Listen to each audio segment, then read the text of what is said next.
पहला क्वेश्चन जैसे कि आप देख पा रहे हैं, कह रहा है किसने कहा संसाधन होते नहीं बनते हैं। किसने कहा संसाधन होते नहीं बनते हैं। तो जैसे कि ऑप्शन नंबर ए है जिम्मरमैन, बी है महात्मा गांधी, सी है संदीप पांडे और डी है इनमें से कोई नहीं। तो इसका जो राइट आंसर होगा ऑप्शन नंबर ए होगा, यानी कि जिम्मरमैन ने कहा था संसाधन होते नहीं बनते हैं।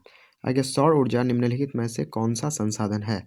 तो सौर ऊर्जा जो है वो है नवीकरणीय संसाधन, यानी कि सौर ऊर्जा जो है वो रोज़ रोज़ सौर ऊर्जा मिलता है, वो ख़त्म होने वाला नहीं है, यानी कि बहुत दिन लग जाएगा इसको ख़त्म होने में। तो ये कौन सा संसाधन है, नवीकरणीय। Very important question. अगला क्वेश्चन है विश्व पर्यावरण दिवस। विश्व पर्यावरण दिवस किस तिथि को मनाया जाता है। तो विश्व पर्यावरण दिवस मनाया जाता है 5 जून को, ध्यान रखिएगा आप इसको। नेक्स्ट क्वेश्चन जो है वह है प्रथम पृथ्वी सम्मेलन 1992 में किस देश में आयोजित किया गया था। यानी पहला जो पृथ्वी सम्मेलन है 1992 में किस देश में आयोजित किया गया था। तो ऑप्शन नंबर ए होगा ब्राज़ील के रियो डी जेनेरियो में, यानी कि option number A right answer होगा। नेक्स्ट है द्वितीय पृथ्वी सम्मेलन कहाँ हुआ था। तो दूसरा जो पृथ्वी सम्मेलन हुआ था वो हुआ था न्यूयॉर्क में, option number A right answer होगा। आगे पुरानी जलोढ़ मिट्टी को क्या कहा जाता है। वेरी इंपॉर्टेंट क्वेश्चन है। पुरानी जलोढ़ मिट्टी को क्या कहा जाता है। तो कहा जाता है बांगर। पुरानी जलोढ़ मिट्टी बांगर कहलाता है और नई जलोढ़ मिट्टी जो है वो खादर कहलाता है। आगे काली मिट्टी उपयोग है। तो कौसे काली और कौसे ही कपास, यानी कि option number A right answer होगा। काली मिट्टी किसके लिए उपयुक्त है, कपास के लिए। कपास जो है सबसे ज़्यादा उत्पादन होता है गुजरात में, ध्यान रखिएगा कहाँ पे होता है, गुजरात में। आगे काली मिट्टी का दूसरा नाम क्या है। तो काली मिट्टी का जो है दूसरा नाम हो जाएगा रेगुड़ मृदा, यानी कि रेगुड़ मिट्टी, ध्यान रखिएगा। वेरी इंपॉर्टेंट क्वेश्चन है। नेक्स्ट है बड़े क्षेत्र में जल की उपस्थिति के कारण ही पृथ्वी को कहा जाता है। यानी कि पृथ्वी में 3/4 भाग में जल है, जिसके कारण पृथ्वी को क्या कहा जाता है, नीला ग्रह कहा जाता है। ऑप्शन नंबर बी जो है राइट आंसर होगा। नेक्स्ट है विश्व के कुल जल आयतन का कितना प्रतिशत मृदु जल है। ठीक है, तो यानी कि पीने लायक जो जल है वो कितना जल है। तो option number B right answer होगा, यानी कि 2.5%, 2.5% जो है मृदु जल है। आगे निम्न में से कौन सी नदी भारत नेपाल के मध्य निम्न में से कौन सी नदी भारत नेपाल के मध्य सीमा बनाती है। तो कौन सी नदी, काली नदी, option number A right answer होगा। आगे प्राणियों के शरीर में कितना प्रतिशत जल निहित होता है, यानी कि मौजूद होता है। तो प्राणियों के शरीर में होता है 65% जल, यानी कि option number C right answer होगा। नेक्स्ट है देश के बांधों को किसने भारत का मंदिर कहा था। Very important question. देश के बांधों, क्योंकि बांध को बहुउद्देशीय परियोजना है इसलिए भारत का मंदिर कहा था किसने। तो कहा था पंडित जवाहरलाल नेहरू। अगला क्वेश्चन है भारत की सबसे बड़ी कृत्रिम झील कौन सी है। यानी भारत की जो है सबसे बड़ी कृत्रिम झील कौन सी है। तो गोविंद बल्लभ पंत सागर, जो कि कहाँ पे है, यूपी में है। गोविंद बल्लभ पंत सागर झील जो है यह सबसे बड़ी कृत्रिम झील है। आगे नागार्जुन सागर परियोजना किस नदी पर स्थित है। तो अर्जुन कृष्ण अर्जुन, ध्यान रखिएगा। तो नागार्जुन कहाँ पे है, कृष्णा नदी पर है, ध्यान रखिएगा। इस तरह से आप याद रख सकते हैं। कृष्ण अर्जुन की कहानी तो आप सुने ही होंगे। इंदिरा गांधी नहर परियोजना किस राज्य की महत्वाकांक्षी परियोजना है। तो इंदिरा गांधी परियोजना जो है ये राजस्थान की बहुत ही महत्वाकांक्षी परियोजना है। ठीक है, इंदिरा गांधी नहर कहाँ पे है, राजस्थान में है। आगे सरदार सरोवर बांध किस नदी पर बनाया गया है। तो नर्मदा नदी। ठीक है, सरदार सरोवर बांध किस नदी पर है, नर्मदा नदी पर। आगे इंद्रपुरी जलाशय परियोजना किस राज्य में है। तो इंद्रपुरी जलाशय परियोजना जो है वो बिहार में है। तो बिहार में इसके कारण ये काफ़ी इंपॉर्टेंट हो जाता है। बिहार में अति जल दोहन से भूमिगत जल में किस तत्व का संकेतन बढ़ा है। तो arsenic, option number C right answer होगा। आगे सर्वाधिक यानी कि सबसे ज़्यादा वर्षा होती है तो कहाँ पे होती है, मौसिन राम में। पहले होता था चिरापुंजी में, अब कहाँ पे होती है, मौसिन राम में। लेकिन अगर वहीं पे पूछे बिहार में सबसे अधिक वर्षा होती है तो कहाँ पे, किशनगंज में। और सबसे कम होती है औरंगाबाद में। आगे सुंदरवन कहाँ, तो सुंदरवन का डेल्टा आप जानते ही होंगे, पश्चिम बंगाल में है। अगर आपको PDF चाहिए दोस्तों इसका, तो आप इस नंबर पर कॉन्टेक्ट कर सकते, व्हाट्सएप कर सकते हैं 6200429390। ठीक है, चलिए नेक्स्ट क्वेश्चन बढ़ते हैं। आगे किस राज्य में वनों का सबसे अधिक विस्तार है। तो किस राज्य में वनों का सबसे अधिक विस्तार है। तो यह है मध्य प्रदेश में। चंदन किस प्रकार के वन में पाए जाते हैं। तो चंदन जो है वो पाए जाते हैं पतझड़ वन में, option number C right answer होगा। कुनैन किस रोग की दवा, वेरी इंपॉर्टेंट क्वेश्चन। कुनैन जो है किस रोग की दवा है। तो वो मलेरिया की दवा है, option number C right answer होगा। अगला इंपॉर्टेंट क्वेश्चन है संविधान की धारा 21 का संबंध है। तो धारा 21 का संबंध जो है वन्य जीव तथा वन्य जीव तथा प्राकृतिक संसाधन से, यानी कि option number D right answer होगा। ठीक है, धारा 21 का संबंध है वन्य जीव तथा प्राकृतिक संसाधन के संरक्षण से। ठीक है, 25 का डी नंबर राइट आंसर होगा। अगला जो क्वेश्चन है वो है गिर राष्ट्रीय उद्यान। गिर राष्ट्रीय उद्यान किस राज्य में है? तो गौ से गिर और गौ से ही होगा गुजरात, यानी कि option number C right answer होगा। आगे, भारत का सबसे बड़ा लोहा उत्पादक राज्य कौन है? तो सबसे बड़ा लोहा उत्पादक राज्य है आपका जो है Karnataka, option number A right answer होगा। आगे वेरी इंपॉर्टेंट क्वेश्चन है, बाबा बुदन की पहाड़ी किस राज्य में? बाबा बुदन की पहाड़ी किस राज्य में है? तो बाबा बुदन की पहाड़ी है आपका कर्नाटक में, option number D right answer होगा। आगे पीतल बनाया जाता है तो इसको ध्यान रखेंगे आप पिताजी से, पिताजी, पिताजी ध्यान रखिएगा। इसका ट्रिक है पी से पीतल, ता से तांबा और जी से जिंक। तो तांबा और जिंक, यानी कि ऑप्शन नंबर जो है तांबा और जिंक, जिंक को हिंदी में जस्ता बोलते हैं, option number C right answer होगा। इसका ट्रिक क्या है? पिताजी। ठीक है, सीमेंट उद्योग का सबसे प्रमुख कच्चा माल क्या है? तो सीमेंट उद्योग का सबसे प्रमुख कच्चा माल हो जाएगा चूना पत्थर। आगे, भारत में कोयले का सर्वप्रमुख उत्पादक राज्य है, तो कोयला सबसे ज़्यादा उत्पादन किया जाता है आपका झारखंड में। ठीक है, झारखंड के झड़िया वगैरह में किया जाता है। डिगबोई तेल क्षेत्र कहाँ स्थित है? तो बॉम्बे है, कहाँ पे है? महाराष्ट्र में। तो डिगबोई तेल क्षेत्र जो है ये कहाँ पे है? असम में। असम, डिगबोई असम में ही है। भाखड़ा नांगल परियोजना किस नदी पर है? तो भाखड़ा नांगल परियोजना ऑप्शन नंबर सी, यानी कि सतलज नदी पर है। अब देख लेते हैं हम लोग 4 नंबर क्वेश्चन। निम्न नदियों में से किसे बिहार का शोक कहा जाता है? तो बिहार का शोक जो है कहा जाता है कोसी नदी को, ऑप्शन नंबर सी। हीराकुंड परियोजना किस नदी पर है? तो हीराकुंड परियोजना है महानदी पर, option number A right answer हो जाएगा। आगे, भारत में सबसे लंबा बांध कौन है? भारत में सबसे लंबा बांध जो है वो हीराकुंड बांध है, ऑप्शन नंबर सी, जो कि कहाँ पे है? महानदी में है, उड़ीसा में। नेक्स्ट है यूरेनियम का सर्वप्रमुख उत्पादक राज्य है। तो यूरेनियम का प्रमुख उत्पादक केंद्र कहाँ है? जादूगोड़ा। भारत का पहला परमाणु ऊर्जा केंद्र कहाँ स्थित है? तो आपका है ऑप्शन नंबर ए तारापुर, यानी कि 38 का ऑप्शन नंबर ए होगा। तारापुर महाराष्ट्र में भारत का पहला परमाणु ऊर्जा केंद्र स्थित है। नेक्स्ट है झूम कृषि। झूम कृषि किस प्रकार की कृषि है? झूम कृषि ये स्थानांतरित कृषि है। निम्न में खरीफ फसल कौन है? तो खरीफ फसल हो जाएगा आपका चावल, option number C right answer होगा। निम्न में कौन रबी फसल है? तो रबी फसल जो हो जाएगा वो हो जाएगा चना, ध्यान रखिएगा। रचना, रचना याद रख सकते हैं, र से रबी, चौ से चना। ठीक है, रचना। नेक्स्ट जो देख लेते हैं हम लोग, नेक्स्ट क्या है, भारत में धान की खेती सबसे अधिक कहाँ होती है? सबसे अधिक कहाँ पे होती है? पश्चिम बंगाल में, option number A right answer होगा। अगला जो है गेहूं के उत्पादन में, गेहूं के उत्पादन में भारत का विश्व में कौन सा स्थान है? तो वही गेहूं के उत्पादन में भारत का विश्व में कौन सा स्थान है? तो ऑप्शन है प्रथम, द्वितीय, तृतीय, चतुर्थ। तो इसका राइट आंसर होगा ऑप्शन नंबर बी, यानी कि गेहूं के उत्पादन में भारत का स्थान द्वितीय है।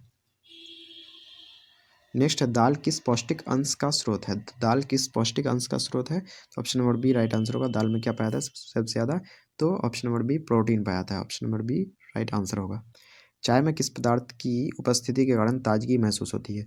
तो चाय पीने के बाद ताजगी महसूस होने का कारण है थीन। आगे, विश्व में चाय का सबसे बड़ा उत्पादक देश कौन है? तो दुनिया में जो है सबसे ज़्यादा चाय उत्पादन होता है श्रीलंका में, ऑप्शन नंबर डी 46 का ऑप्शन नंबर सॉरी, सबसे बड़ा उत्पादक देश जो है वो श्रीलंका नहीं, यानी कि भारत है। लेकिन भारत जो है चाय तो उत्पादन करता है लेकिन निर्यात नहीं करता है। सबसे बड़ा निर्यातक देश हो जाएगा श्रीलंका। भारत उत्पादन सबसे ज़्यादा करता है लेकिन ये चाय पी के मैक्सिमम ख़त्म कर देता है।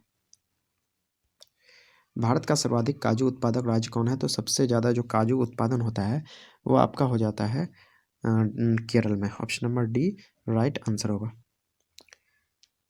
भारत का नारियल प्रदेश किसे कहा जाता है? तो भारत का नारियल प्रदेश कहा जाता है केरल को, ध्यान रखिएगा।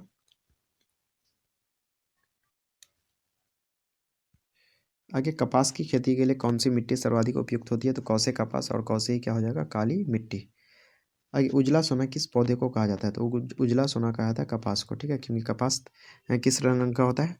तो उजला होता है, इसलिए उजला सोना कहते हैं कि इसको, कपास को।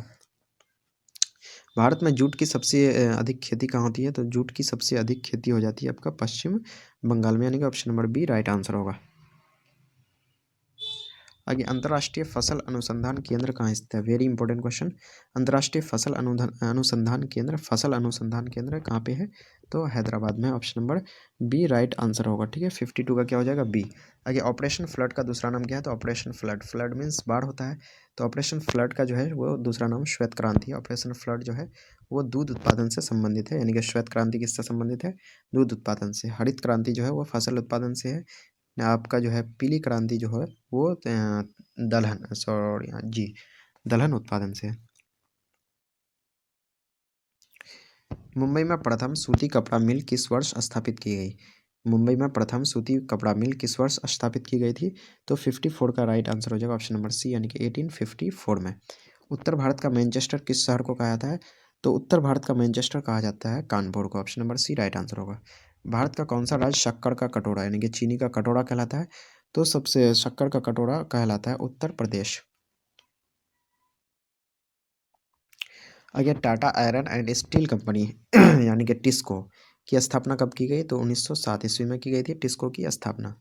नालको तथा बाल्को कंपनी का संबंध है, तो नालको का पूरा नाम होता है नेशनल एल्युमिनियम कंपनी लिमिटेड। ठीक है, और बाल्को का होता है भारत एल्युमिनियम कंपनी लिमिटेड।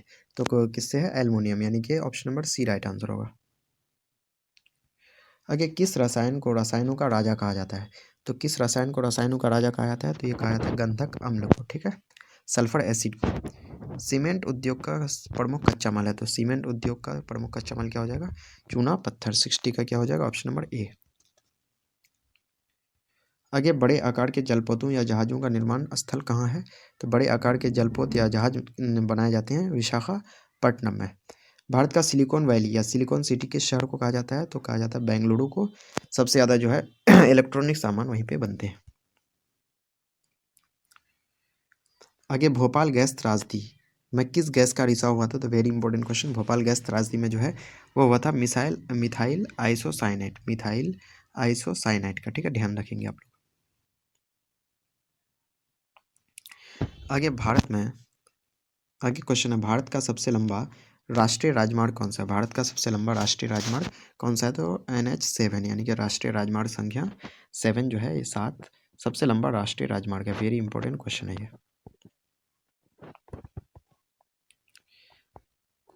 अगला वेरी इंपॉर्टेंट क्वेश्चन, स्वर्णिम चतुर्भुज संबंधित है। तो स्वर्णिम चतुर्भुज जो है ये सड़क मार्ग से संबंधित है। ये जो है 4 प्रमुख जो है महानगरों को जोड़ता है, जिसमें आ जाता है आपका चेन्नई। ठीक है, इधर आता है कोलकाता, उसके बाद आता है आपका मुंबई और आता है दिल्ली। ठीक है, इन 4 महानगरों को जो है ये स्वर्णिम चतुर्भुज परियोजना जोड़ती है।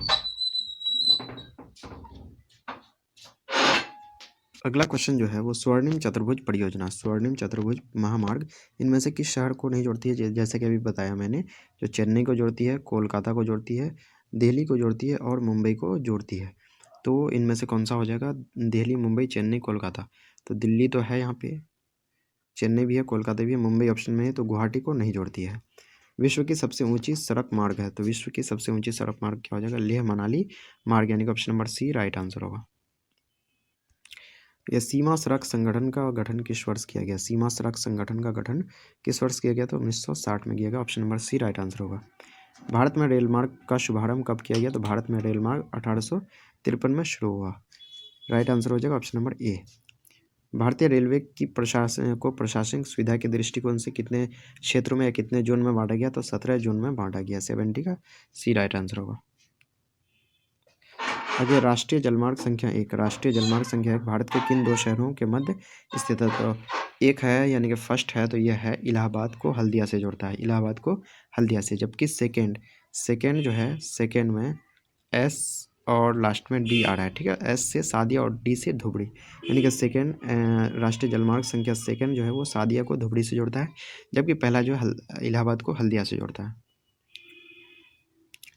आगे भारत का सबसे बड़ा बंदरगाह है, तो भारत का जो है सबसे बड़ा बंदरगाह है मुंबई, जिसको नहावा शेवा बंदरगाह भी बोलते हैं।